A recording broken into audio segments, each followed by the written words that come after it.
Quantos trouxeram uma Bíblia? Levanta ela para o alto, ainda que seja no smartphone. Levante ela. Abaixa agora. Quem aqui trouxe a caneta? Quem trouxe um papel? Quem trouxe o coração? Não precisa tirar não. Estão preparados ou não? Ó, eu vou primeiro projetar o tema, depois eu leio o texto. O anjo que apareceu para Paulo antes do naufrágio.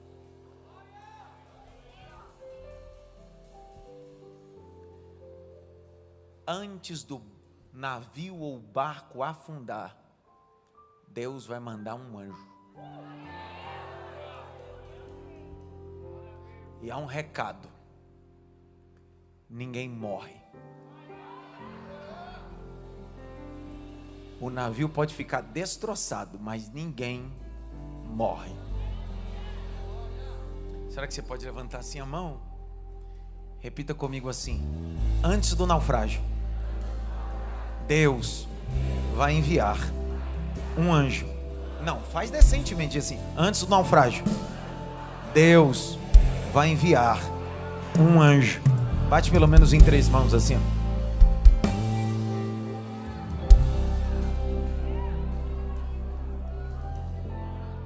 Atos 27. Atos 27. Verso 19.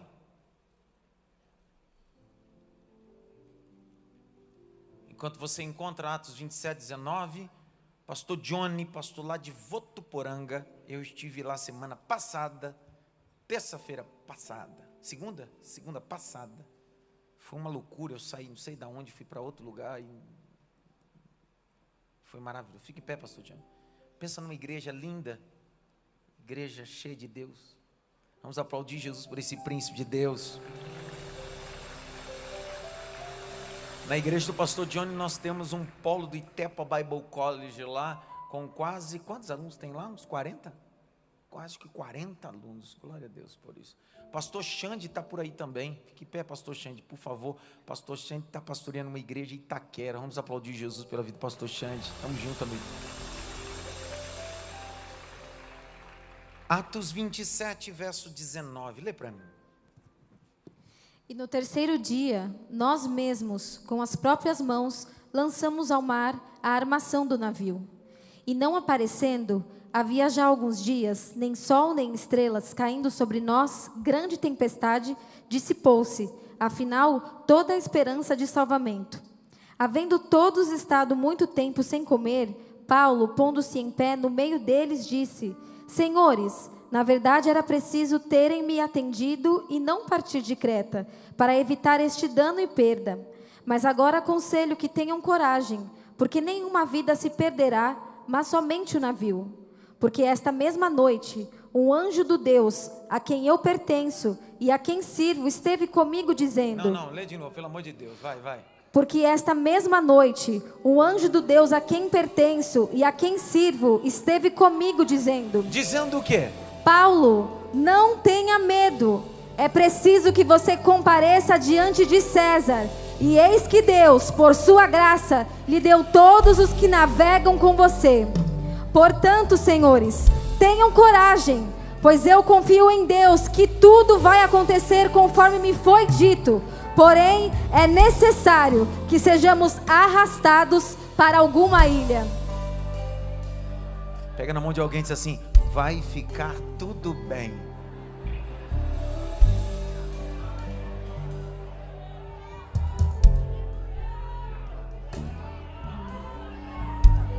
Vai ficar tudo bem. Vai ficar tudo bem.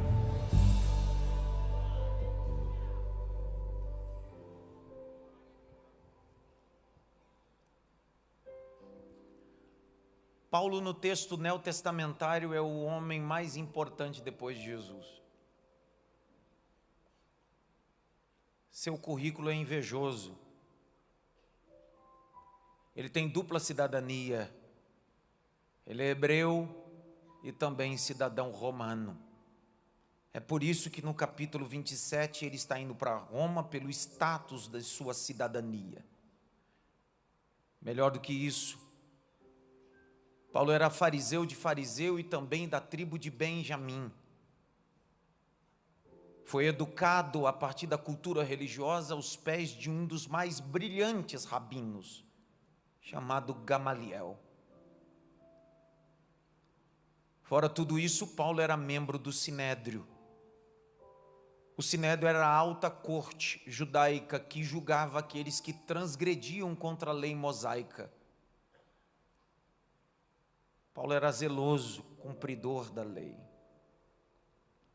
Você pode depois ver tudo isso, uma síntese em Filipenses 3. Tudo isso que eu estou falando, ou quase tudo isso está lá. O currículo de Paulo. 3, a seguir. A primeira aparição de Paulo, ele aparece no martírio de Estevão, no capítulo 7. No capítulo 7 ele é só um jovem, tenro, cuidando de roupas, enquanto tantos fariseus e saduceus estão atirando pedra em Estevão. Já no capítulo 9 ele já não é mais um menino ou um jovem. No capítulo 9 de Atos, ele já é um homem tão influente, tão poderoso dentro da religião que recebe cartas para dar acesso a ele às casas daqueles que se diziam cristãos, seguidores do caminho, em letra maiúscula. E para Paulo isso era uma heresia, ter Jesus como divindade. O mesmo Paulo que lá na frente vai fundamentar o que nós chamamos na cristologia de união hipostática, 100% homem, 100% Deus, em Colossenses. Nele habita corporalmente toda a divindade. O mesmo Paulo que lá na frente vai estabelecer a teologia da quinose, Filipenses, capítulo 3. Ele se esvaziou e tomou forma de homem, é a doutrina da quinose. O mesmo homem lá na frente. Mas no capítulo 9 ele diz, heresia isso, ele não é Deus. Capítulo 9 ele está caminhando para maltratar, prender, julgar. Uma luz aparece. E a luz era o Cristo glorificado no meio. Seu rosto bate em terra, e no meio do clarão uma voz gritava, Saulo, Saulo, por que você me persegue? Porque perseguir a igreja era perseguir o dono da igreja. Prender os homens e mulheres de Deus era prender Jesus Cristo. Jesus poderia chamar ele dentro da sua cidadania romana, Paulo, Paulo. O nome Paulo significa pequeno. Só que Jesus não chamou ele de pequeno, chamou ele de Saulo, cidadania hebreia. E Saulo, em hebraico, significa desejado. Jesus já estava passando uma mensagem no meio daquele ambiente. Eu desejo te usar. Eu desejo fazer uma obra na sua vida.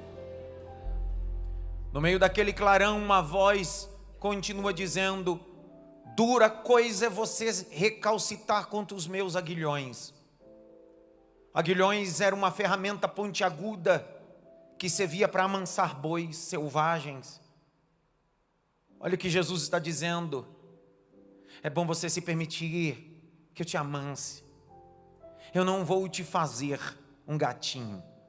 Eu quero que você continue sendo um boi forte, com vigor, mas agora um boi amansado para a glória do meu nome.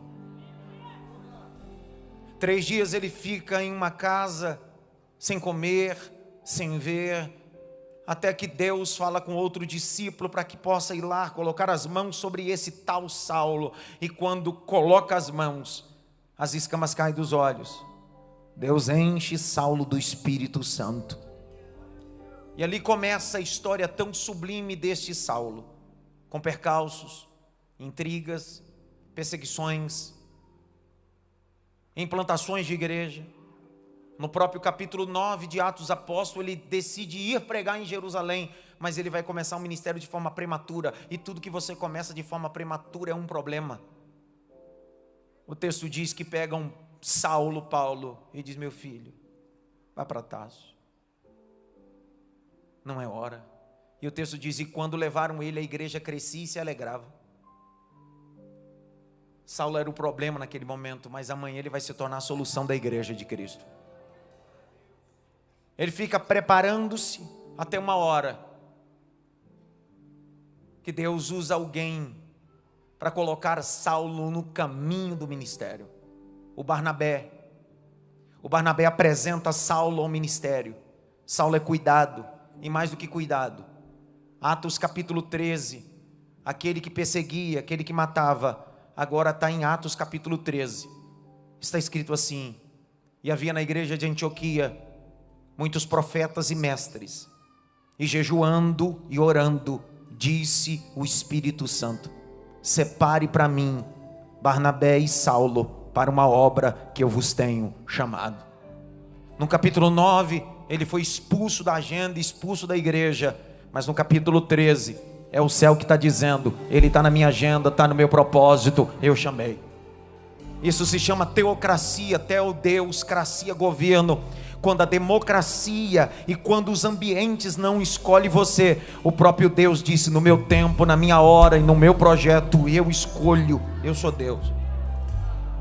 Em Atos 9 acontece a primeira viagem missionária. Quem é o cabeça ou o líder dessa caravana? Barnabé. Eles voltam. Na avaliação da primeira viagem para a segunda, há uma discussão entre Paulo e Barnabé. Atos capítulo 15, verso 40, 39 e 40 a seguir. Há uma ruptura. Nessa ruptura entre Paulo e Barnabé, Barnabé pega João Marcos e vai para Chipre. Paulo faz uma nova caravana. Pega Timóteo, pega Silas, pega Lucas. E eles vão fazer a sua segunda viagem, Paulo. Depois Paulo vai fazer sua terceira viagem missionária. Por que o Senhor está falando tudo isso? Para sintetizar você aonde eu estou chegando aqui. No capítulo de número 27, Paulo recebe de Deus uma direção. Grite bem alto: direção. E qual era a direção? A direção é o seguinte: Paulo, você precisa chegar em Roma. Eu tenho um projeto com você em Roma. Alguns estudiosos vão dizer que só foram 3 viagens missionárias. Eles anulam o capítulo 27 como viagem missionária. Só que eu não posso anular. Paulo não fez 3 viagens missionárias. Paulo fez 4 viagens missionárias. Porque o capítulo 27 não é uma viagem só, é uma viagem missionária. Porque quando essa embarcação alexandrina naufraga, Paulo vai chegar em uma ilha chamada Malta, no capítulo 28. Lá Paulo ganha toda essa ilha. Quando Paulo chega em Roma, Paulo continua pregando o evangelho. Porque ainda que a agenda seja do céu, e ainda que Paulo entenda que será a última vez dele, ainda que Paulo entenda que será a viagem do martírio, aonde a cabeça dele será decapitada, mas Paulo não faz viagem ao léu. Paulo não faz viagem sem propósito. Toda viagem de Paulo é dizendo que Jesus é bom, é dizendo que Jesus é maravilhoso, é dizendo que Jesus é glorioso. Dentro do pacote do capítulo de número 27, eles estão navegando e um vento chamado Euraquilão vai combater a embarcação. Paulo havia anunciado ao centurião, Paulo havia dito sobre os problemas que poderiam acontecer, só que ninguém deu ouvido. E o negócio piorou. Porque o problema da vida tem gente que não é falta de aviso. Tudo bem. Deixa. Vou falar. Quem aqui é casado, homem? Levanta a mão. Sabe o que eu estou falando? Você vai se identificar comigo.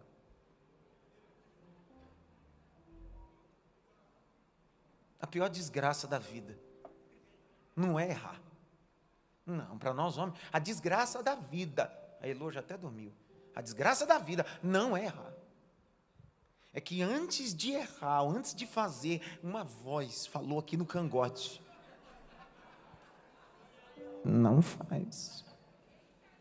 Sei não. Aí a gente vai. Faz. O que acontece? Aí aquela mesma voz do cangote. Vocês sabem o que é cangote? Não. Só no Nordeste fala isso. Diz bem suavemente: eu te avisei. Menino, então não é falta de aviso, é falta de atender o aviso. Paulo está falando, ninguém ouve. Capítulo 27, verso de número 14, lê, Jaque. Entretanto, não muito depois, desencadeou-se do lado da ilha um tufão de vento chamado Euraquilão. O navio foi arrastado com violência e, sem poder resistir ao vento, cessamos a manobra e nos fomos deixando levar. Passando ao abrigo de uma ilhota chamada Cauda, com dificuldade, conseguimos recolher o bote. Tendo içado o bote, os marinheiros usaram de todos os meios para reforçar o navio com cabos de segurança, e temendo que fossem encalhar nos bancos de areia de Sirte, desceram as velas e foram à deriva. Açoitados severamente pela tormenta, no dia seguinte, começaram a jogar a carga no mar. E no terceiro dia, nós mesmos, com as próprias mãos, lançamos ao mar a armação do navio.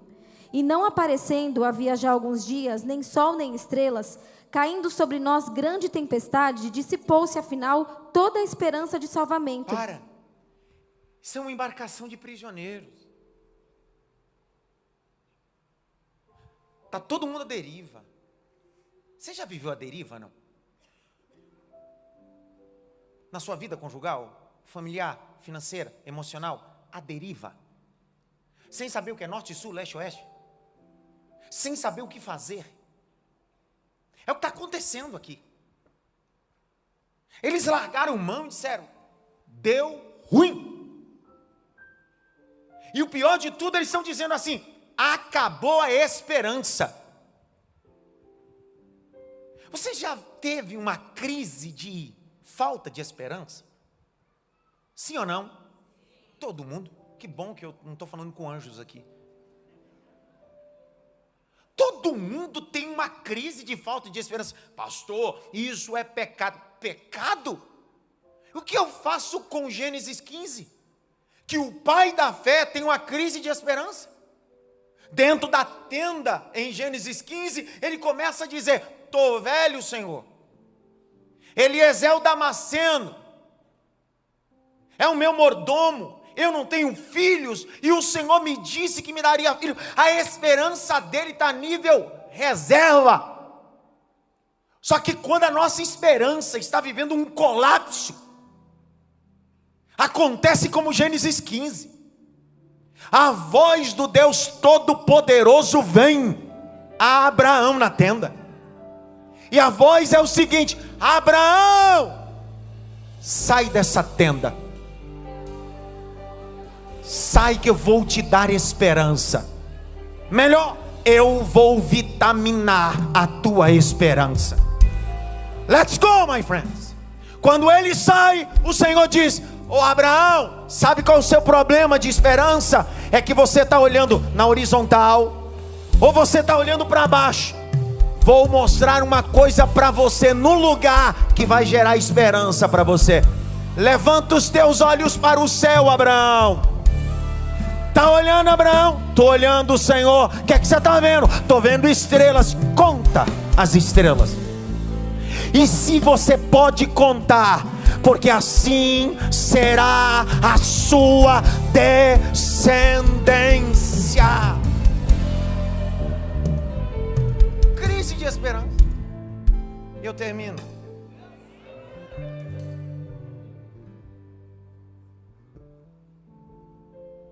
Quem está nos visitando pela primeira vez? Tem alguém, não? Coisa linda. Que bom que vocês vieram. Vamos aplaudir Jesus pelos nossos visitantes, por favor.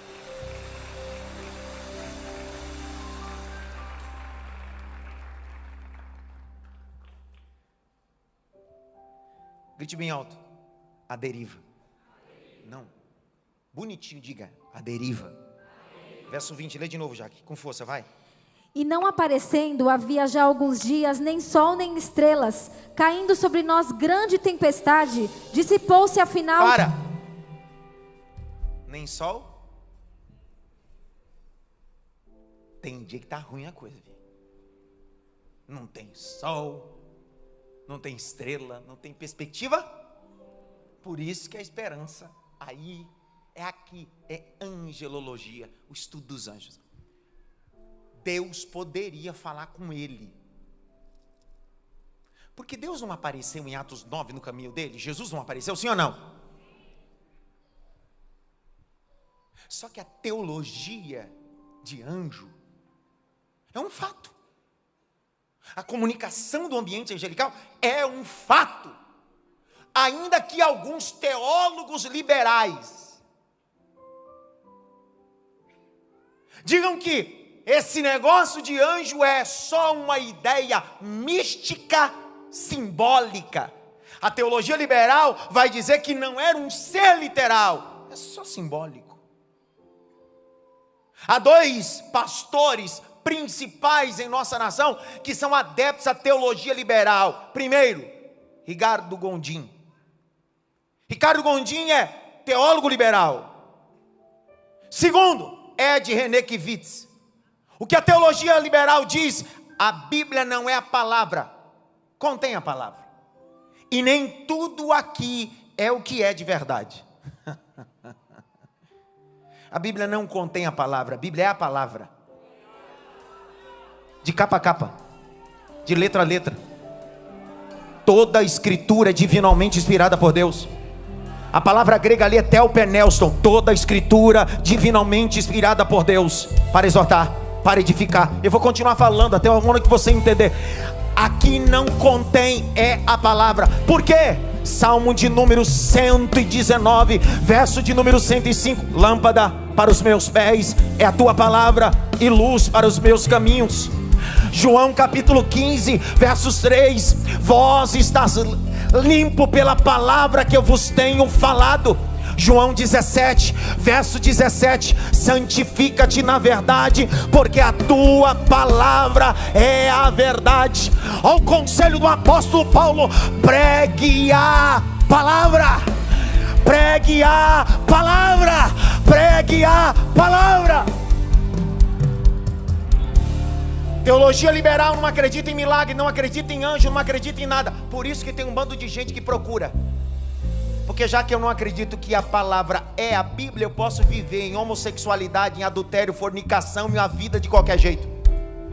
Porque o evangelho aceita todos, mas não aceita tudo. Agora a teologia liberal aceita todos e aceita tudo.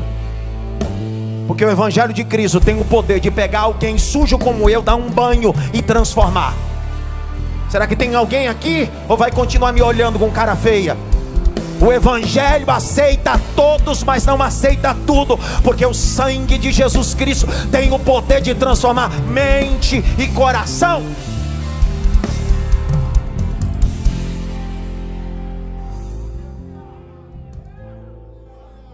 O ambiente onde você para ouvir a mensagem do evangelho define seu coração. Igreja séria como essa tem muitas, mas igreja com teologia liberal tem várias.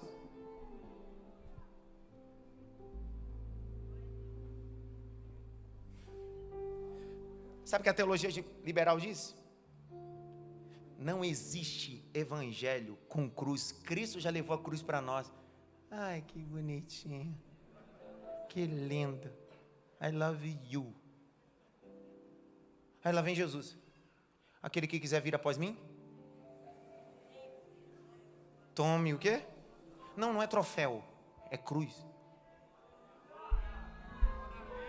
Ele está dizendo: eu levei a cruz para a salvação, mas eu não estou tirando a cruz que você precisa levar. Evangelho é sacrifício. John Stott, um teólogo anglicano, um dos mais brilhantes, escreve um livro, Discípulo Radical. Em seu livro ele diz bem assim: alguém que disse que se encontrou com Jesus e não mudou radicalmente, não foi com Jesus que ele se encontrou com a placa, se encontrou com o homem. Porque toda pessoa que se encontra com Jesus muda radicalmente. Muda radicalmente. Muda radicalmente. Muda radicalmente.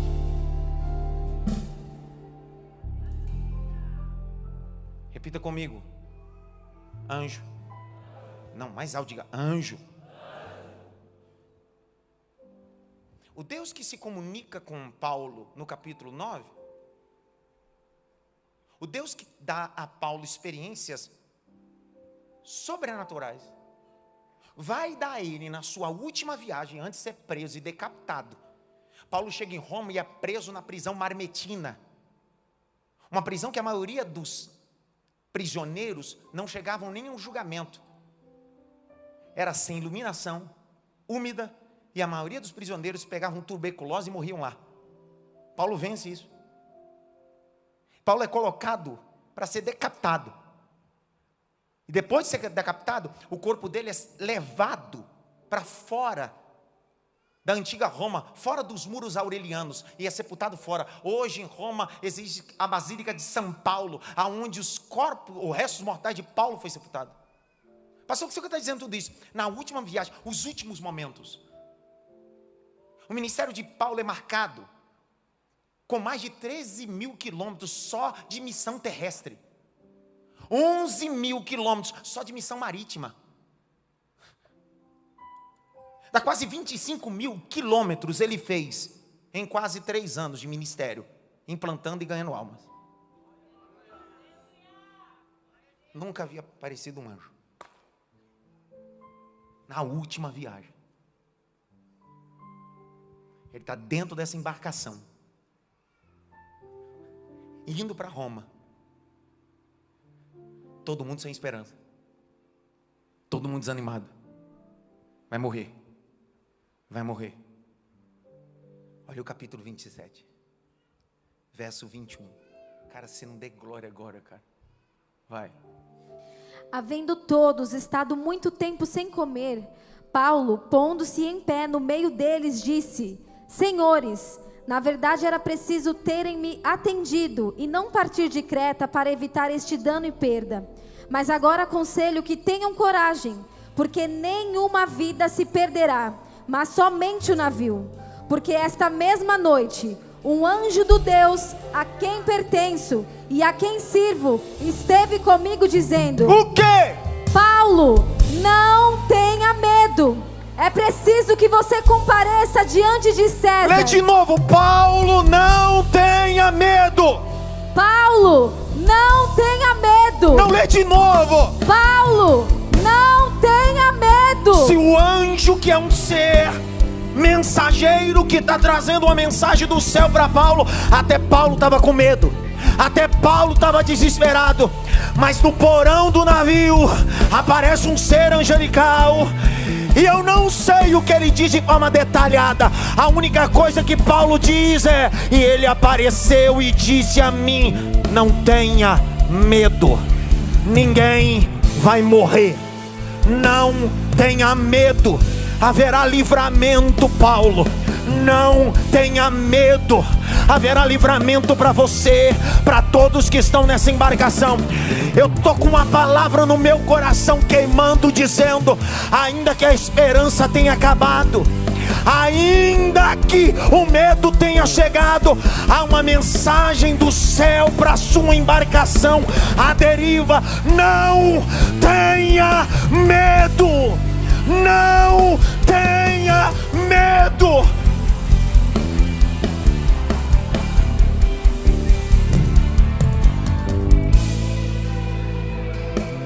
Eu já tive, doutor, muito medo. Mesmo cumprindo a agenda de Deus na embarcação que Ele pediu para entrar, eu já tive medo. Eu já vi ondas cobrirem os projetos. Eu já vi ventos de Euraquilão bater com violência e disse: meu Deus, será que foi Ele mesmo que falou comigo? Será que foi Deus mesmo?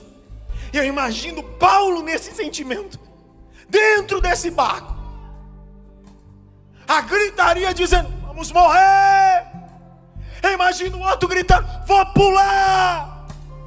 E Paulo dizendo: e agora? Mas o anjo do Senhor visitou. Deus poderia falar ao coração, Deus poderia falar aos ouvidos, porque 1 Pedro 4,10 é multiforme graça. Deus tem várias maneiras de se manifestar, mas olha o capricho do céu.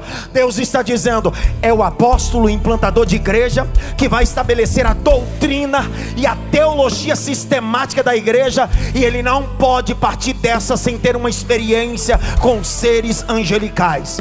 Imagino Deus do céu dizendo: preciso de um mensageiro aqui e agora.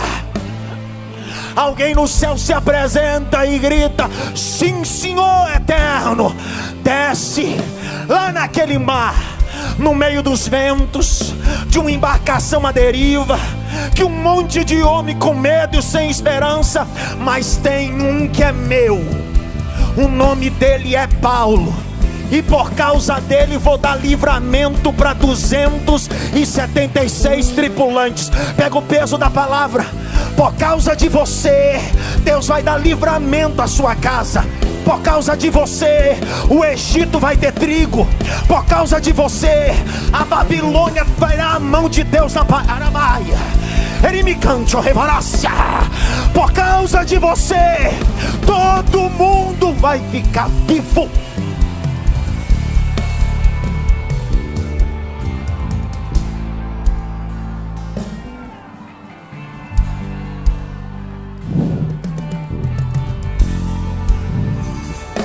Levante as duas mãos para o alto. Se você veio assistir, assiste. Vem mascar chiclete, faz bolinha. Mas se você veio adorar a Deus, no meio desse euraquilão, no meio desse vento, no meio dessa tempestade, com o barco à deriva, sem esperança e até com medo, abra a boca, diga a glória, porque esta noite Deus está dizendo: não tenha medo, não tenha medo, não tenha medo, não tenha medo. Não tenha medo, não tenha medo, Paulo. Não tenha medo, Paulo. Não tenha medo, não tenha medo. Eu tô com medo desse tratamento. Não tenha medo. Eu tô com medo dessa quimioterapia. Não tenha medo. Eu tô com medo dessa crise. Não tenha medo. Eu tô com medo a minha vida conjugal. Não tenha medo. Não tenha medo. Não tenha medo. Não tenha medo. Canta, Rodrigo!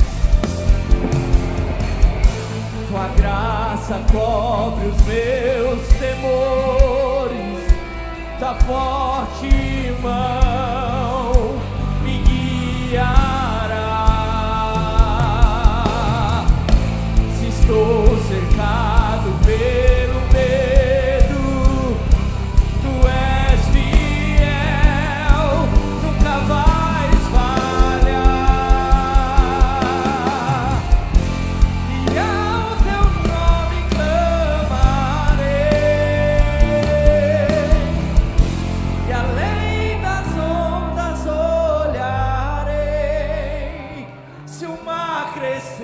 Somente em ti descansarei, pois eu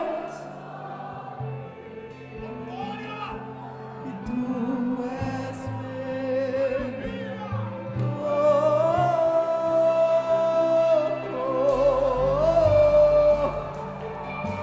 e tu és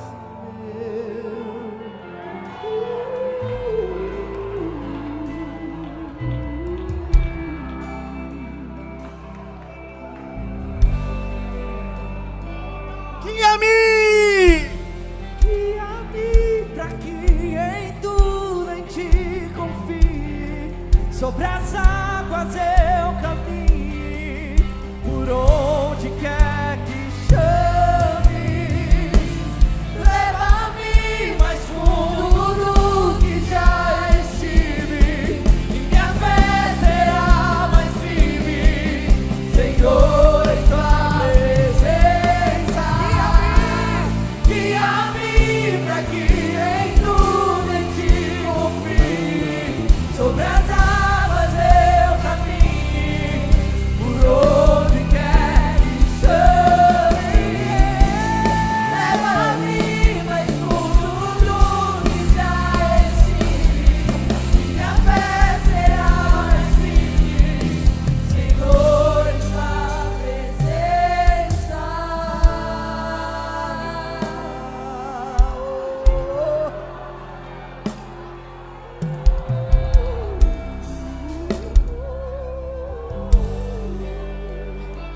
Capítulo 27, verso 24. Lê, Jaque. Vai. Dizendo: Paulo, não tenha medo. É preciso que você compareça diante de César. E eis que Deus, por sua graça, lhe deu todos os que navegam com você. Portanto, senhores, tenham coragem, pois eu confio em Deus que tudo vai acontecer conforme me foi dito. Porém é necessário que sejamos arrastados para alguma ilha. Nem que você chegue arrastado, mas ninguém morre afogado. Nem que você chegue com os destroços, com o resto de madeira. Nem que você chegue pendurado em madeira, flutuando sobre madeira. Mas a graça de Deus vai te levar, vai te arrastar até uma ilha. Temer porque se eu estou guardado por quem eu nasci para isso. perdeu batalhas. Seu nome Jeová Jireh. Jeová Jireh, irás prover de novo. Eu creio em ti. Haja o que houver, venha o que vier.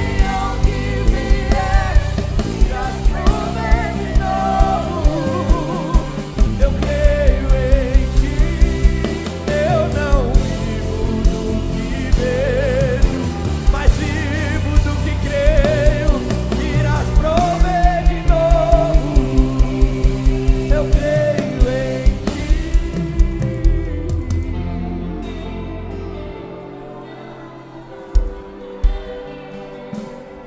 Quem está comigo? Quem está comigo?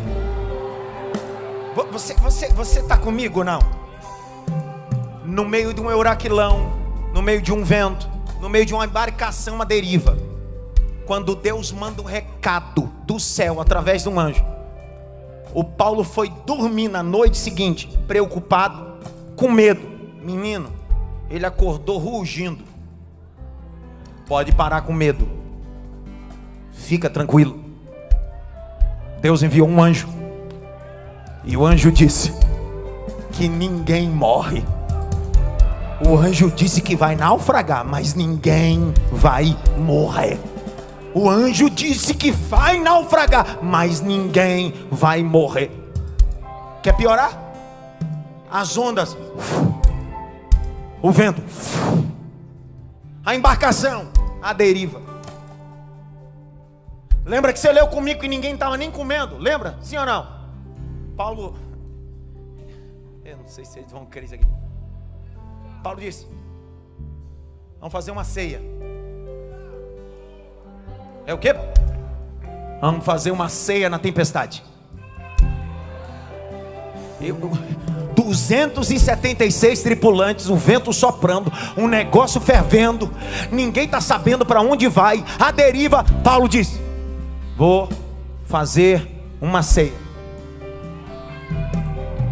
e vocês vão comer, porque vocês precisam de força. Porque Deus disse que vai dar livramento, mas na nossa força a gente vai nadar até essa ilha. Eu não vou explicar o texto, ela vai ler. Se você não entender, problema é seu, mas você vai ler. Eu sou dislexo, quem não entendeu é eu, você entende. Capítulo 27, verso 31, Jaqueline, até o verso de número 36. Lê. Paulo disse ao centurião e aos soldados: se estes não permanecerem a bordo, vocês não poderão se salvar. Para! Não pula do barco. Pode estar um vento, não pula desse barco. Não pula. O que o diabo quer, vai pular. Assim diz o Senhor. Pode soprar, eu não pulo, eu não saio, eu não abro mão, porque Deus falou comigo através de um anjo. Não pula, continua. Então os soldados cortaram os cabos do bote e o deixaram afastar-se. Enquanto amanhecia, Paulo rogava a todos que se alimentassem, dizendo: hoje é o 14º dia em que, esperando, vocês estão sem comer, não tendo provado nada. Por isso peço que comam alguma coisa, pois disto depende a sobrevivência de vocês. Continua. Porque nenhum de vocês perderá nem mesmo um fio de Não lê cabelo. de novo, pelo amor de Deus. Porque nenhum de vocês perderá nem mesmo um fio de cabelo. O que Paulo está dizendo é: só coma, só se alimente, vitamine o teu corpo, porque nenhum fio de cabelo seu ficará neste vento. Continua a leitura. Tendo dito isto, pegando um pão. Vai de novo. Tendo dito isto, pegando um pão, deu graças a Deus na presença de todos, e depois de o partir começou a comer. Todos ficaram mais animados e se puseram também a comer. Estávamos no navio 276 pessoas ao todo. Escuta a cidade Maf, no meio do vento, no meio do caos. 7 de dezembro, estaremos aqui com mais de 7.000 pessoas, partindo pão, porque Deus foi conosco. Janeiro, fevereiro, março, abril, maio, junho, julho, agosto, setembro, outubro, novembro, dezembro, e Ele será conosco em 2026. Vou ceiar na tempestade.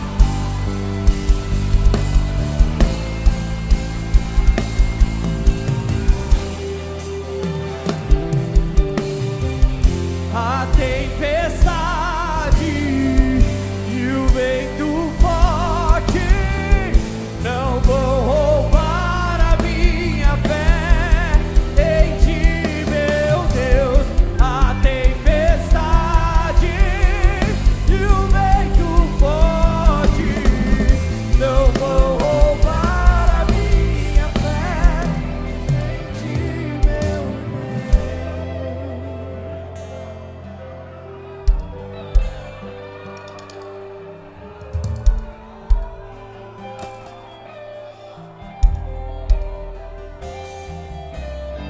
Verso 44. Lê devagarzinho. Quanto aos demais que se salvassem, uns em tábuas e outros em destroços do navio. E foi assim que todos se salvaram em terra. Não, lê de novo, lê de novo. Quanto aos demais que se salvassem, uns em tábuas e outros em destroços do navio. E foi assim que todos se salvaram em terra.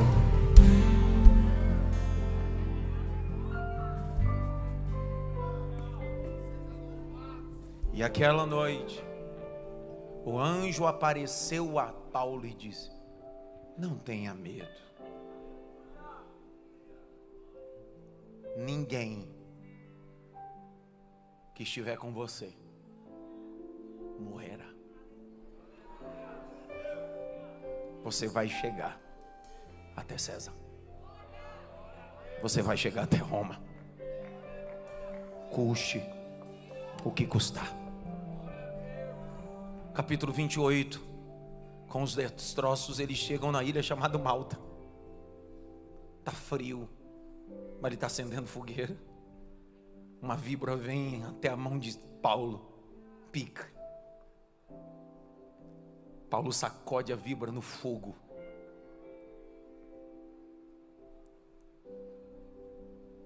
Lá na frente, o pai de Públio está com um problema estomacal. Paulo é convidado. Quando Paulo coloca as mãos sobre ele, ele é curado. E todos os enfermos na ilha chamada Malta começam a ser curados pela mão do Paulo. E depois das curas acontecerem em Malta, todos eles se reuniram e financiaram a construção de uma embarcação. Paulo entra num barco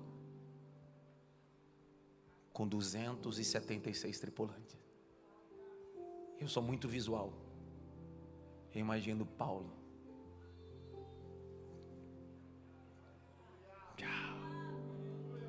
Estou indo para Roma.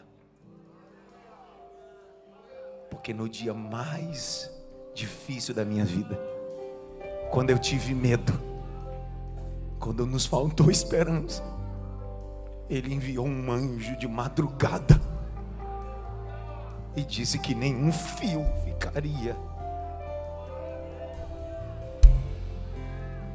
Como esse pão hoje, no meio dessa tempestade. Como esse pão hoje no meio da tempestade. Vitamine sua alma, vitamine seu coração. Não pule desse barco. Não pule. Não pule. Muita gente já pulou. Você não vai pular. Você vai ficar até o fim. Nem que sobre só madeira. Com o resto, você cumprirá a vontade de Deus. Fique em pé.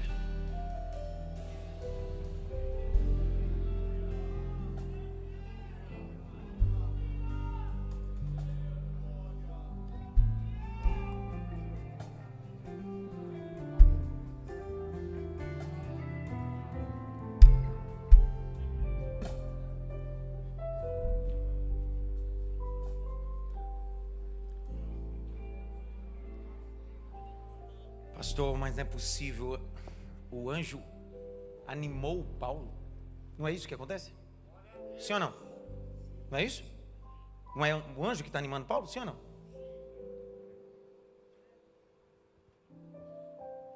Projeta um texto para mim. Lucas, capítulo 22, verso 43 e 44. Jesus está no Getsemane. Os 3 discípulos dele que ele chamou para orar com ele estão fazendo o quê? Fazendo o quê? Quando os seus amigos dormem, Deus envia um amigo do céu.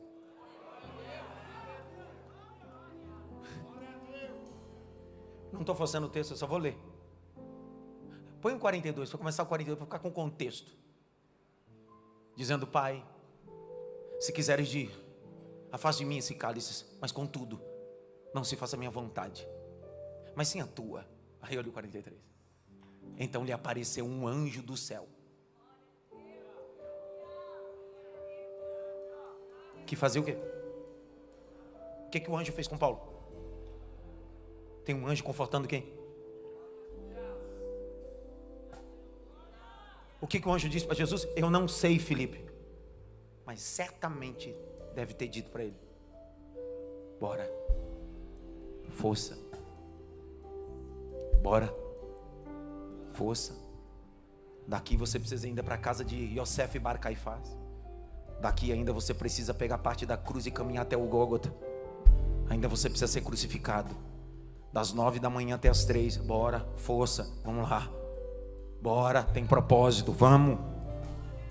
Verso 44. E estando em agonia, orava mais intensamente. Como é que ele orava mais intensamente? Que o anjo está dizendo: bora, vamos. E aconteceu que o suor dele se tornou em gotas de sangue e caindo sobre a terra. Escute. Não crer em um ambiente angelical, no mínimo. Eu vou repetir o que eu disse semana passada, que alguém disse para mim assim: foi muito grosseiro o que o senhor falou. Então vou dizer de novo. É ser um pouco idiota. Não crer no ministério dos anjos é ser um tanto quanto idiota. Porque o Deus encarnado foi confortado por um anjo. O maior teólogo, implantador de igreja, missiólogo, foi confortado por um anjo.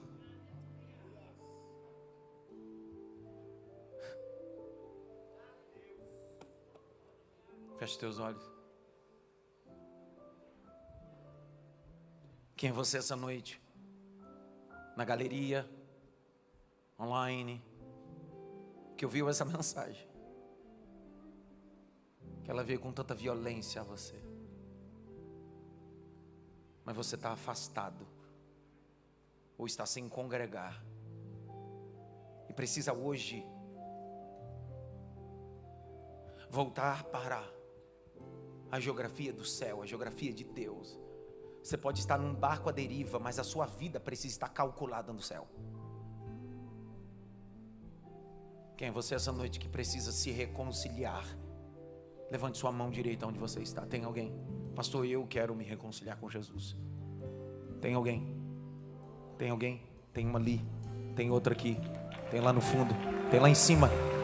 Cadê os diáconos, os discipuladores?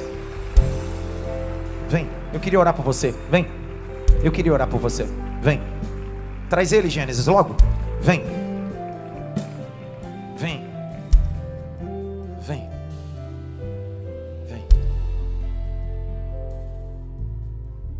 Aleluia, aleluia, aleluia, aleluia. Tem um descendo da galeria, eu vou esperar ele. Eu não estou com a mínima pressa.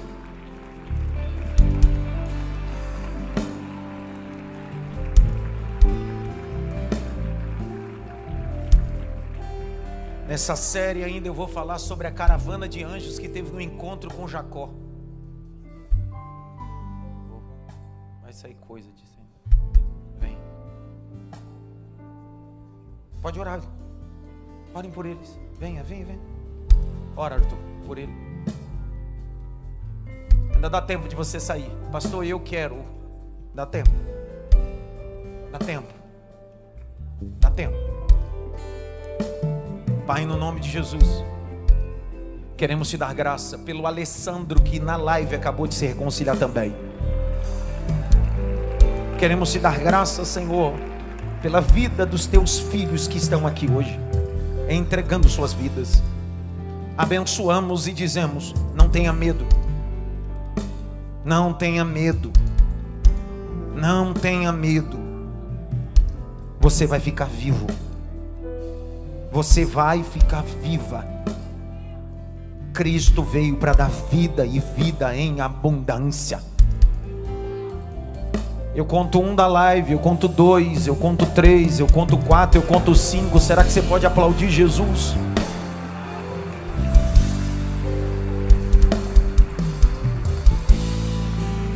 Levem eles lá por 1 minuto para pegar um número de WhatsApp deles, para que a gente possa acompanhar. Vamos cantar um pedaço de uma canção e eu já dou a bênção apostólica. Não saia antes da bênção apostólica. Canta, Rodrigo, para a gente esperar eles voltarem. É porque se eu estou guardado por quem nunca Rosângela, Jezrael, seu nome é. acabaram de se reconciliar. Eu imaginei irás prover de novo. Eu creio em venha.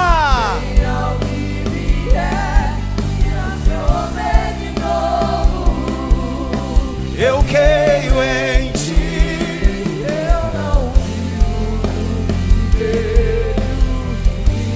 no que creio, irás prover de novo. Eu creio em ti. Valeu a pena estar aqui hoje ou não? Sim ou não?